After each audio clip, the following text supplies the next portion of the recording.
One take, one take. This is NBA One Take featuring yours truly, Pretty Boy Lakers. This is NBA One Take for your head, NBA One Take for your brain. Coming to you live from my home, it's NBA One Take, June 24th, 2024. Clipped, episode 4 of Clip. So we got Doc Rivers. He gets a flashback of the Rodney King verdict and the riots and the atmosphere he was facing while playing for the Clippers in 1992, and everything surrounding that, his feelings and everything like that. Talking with his father was just, in regards to that, him going at it with his wife. His wife is white and things in that nature. So Doc Rivers was under, just flashing back, he was just thinking of the atmosphere where he faced walking into the store, just angry about what's happening. He's a basketball player, a black basketball player. He's living in Brentwood, and they're burning everything down in L.A. in frustration of the Rodney King verdict. So he has that flashback. So V Stiviano, she also has a flash. It's almost like a reminiscent episode. So V Stiviano has a flashback of her life in 2004. She was on a food truck. She meets her best friend. Remember the black girl? She meets her there, and then she's invited to a party. And V was she's on a food truck selling food, trying to make ends meet. She's young, and she was a little standoffish at first, but then, as a friend keeps talking, I was like, look, you're beautiful, you could come out and have a good time. You don't got to do anything that you don't want to do. So V does that. She parties, but she kind of stays to herself.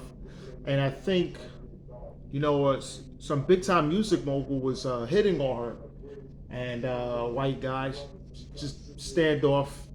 She's not into that. She's not a slut. She's not a whore. She was seeing a lot of crazy stuff at the party already. She kind of wanted to leave, but she came on a party bus with a bunch of the girls. So, actually, she's talking to music mogul and everything else like that, and she, after talking to him, she's like giving them hints and all types of things, and said, look, I could work for you and do things for you. And I think that's how she really came into to where she's at, because that night she didn't have to go on a party bus. He got a car service to take her home. So now we got Shelly. She's flashbacking 2006, where the lawsuit was coming at her and Donald, for the craziness, the craziness that was going on, the craziness that was going on at the time of with the housing crisis and things like that, and so they was having that, and also Andy, he fires Elgin Baylor that year at the Christmas party. It wasn't like it wasn't something they just wanted to. It's almost like they're demoting him, but then then they says, "Oh, we gotta let you go," and then Elgin is letting them know, "Look, I endured a lot being here. I couldn't leave because he's one of the first black executives leading the franchise, and he always said I could have always kept doing things, but Donald kept holding me back from doing my job. That's the reason why these guys were so bad." And he just said, look, you know what? I don't want it.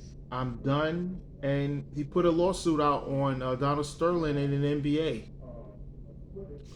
And that was the episode of Clipped. And that was it. So, okay. Now we got Power Ghost season 4, episode 3. So it looked like Tariq and Braden sells their cars for cash.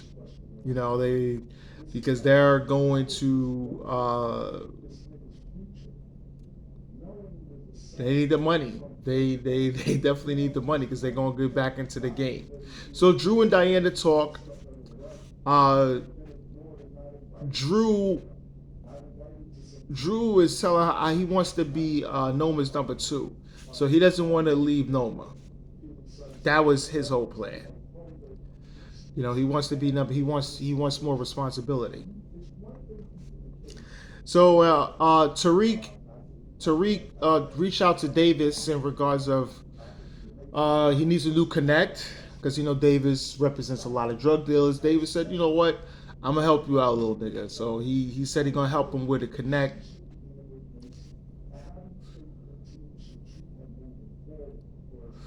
And Monet fears that she's getting pushed out by Noma. So I think Monet is thinking about doing her own thing because she's saying Noma's pushing her out. And then you got Detective Bryant. He questions Obi and tricked him in the interrogation room. See, Obi he didn't understand. He came with a documented file, said, oh, I got all this thing. You saying you don't know Tariq? And actually it wasn't it. But Obi said, I want to speak to my lawyer. He got tricked.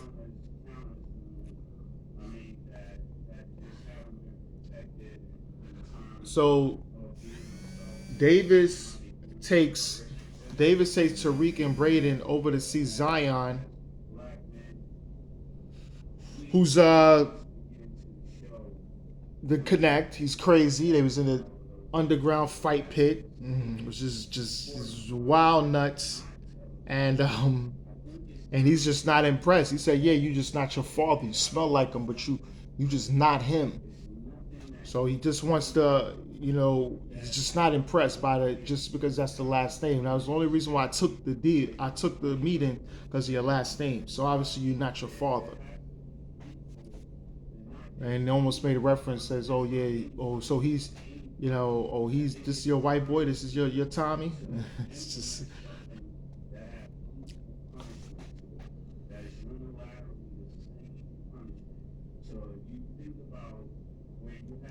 So Drew tells Davis about Obi being detained.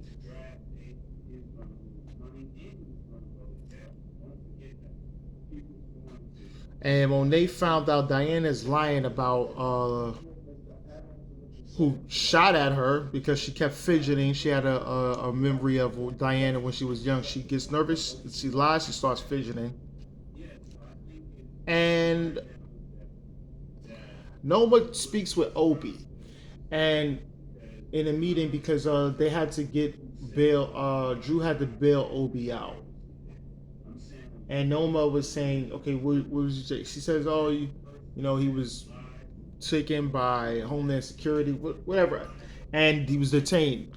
Drew said it, but then Drew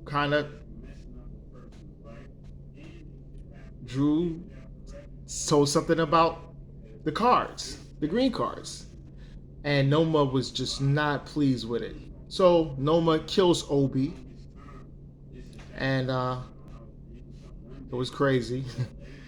And then Noma and Kane had a moment. It's just like,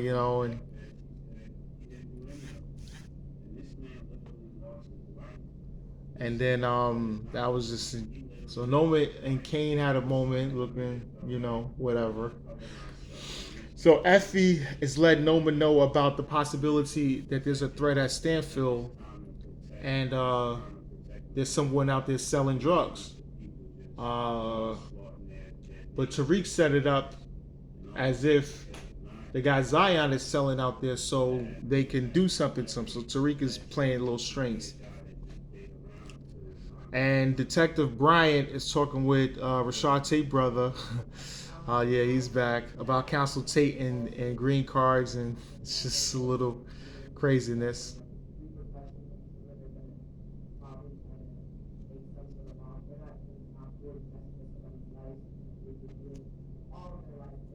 So, and Effie and Kane starts arguing about him messing with Noma and tells, look, you shouldn't do that, and Kane is whatever. So Noma, and obviously, Kane goes back to Noma because she has feelings for Kane a little bit. She like him. It's a sweetheart. So they mess around, Kane and Noma. I don't know. And then we find out Monet gets a call that Diana's the one that went to Tommy's mom's house and told about all this stuff with Tasha. And it was a scene where, Monet wanted to kill Diana with Kane.